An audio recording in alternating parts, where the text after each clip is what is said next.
Shirol police ठाण्याच्या विशेष पथकानं शिवाजीनगर पोलीस ठाण्याच्या हद्दीतील 2 आणि शिरोळ पोलीस ठाण्याच्या हद्दीतील 3 असे एकूण 5 घरफोडीचे गुन्हे उघडकीला आणलेत।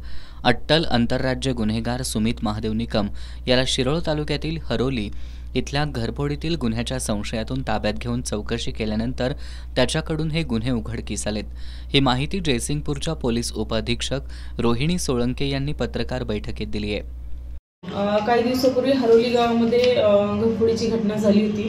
त्या अनुषंगानं सीसीटीव्ही फुटेज चेक करत असताना शिरोळ पोलिसांचे जे डीबीचे कर्मचारी आहेत HC. Patel, PC. Kharat, PC. Rathod, PC. Sable यांना गोपनीय माहिती मिळाली की रेकॉर्डवरचा एक गुन्हेगार हरोली गावामध्ये राहत आहे।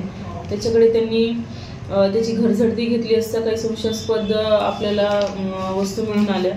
त्यानंतर त्याची अधिक चौकशी केली असता त्याच्याकडून 5 टोटल घरफोडीचे गुन्हे, घरफोडी चोरीचे गुन्हे उघडकीस आले आहेत। ह्या अशा पद्धतीनं त्याच्याकडून आपण 9,60,000 इतके किमतीचा मुद्देमाल जप्त केलेला आहे।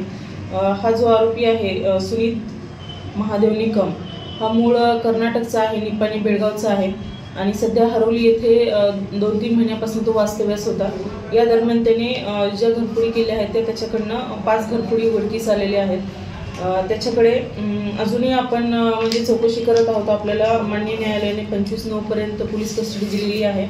अजूनही काही घरफोडीचे गुन्हे उघडकीस येण्याची शक्यता आहे। आरोपी सुमित निकमला न्यायालयात हजर केलं असता न्यायालयाने त्याला 25 सप्टेंबरपर्यंत पोलीस कोठडी सुनावली आहे। या कारवाईत शिरोळ पोलीस ठाण्याचे पोलीस निरीक्षक एस.एस. गायकवाड यांच्या मार्गदर्शनाखाली पोलीस उपनिरीक्षक डी. भोजने, बालीचांद पटेल, युवराज खरात, संजय राठोड, नितीन साबळे, रहिमान शेख, राजेंद्र पुजारी, सचिन मगदूम, संजय इंगवले यांनी सहभाग घेतला।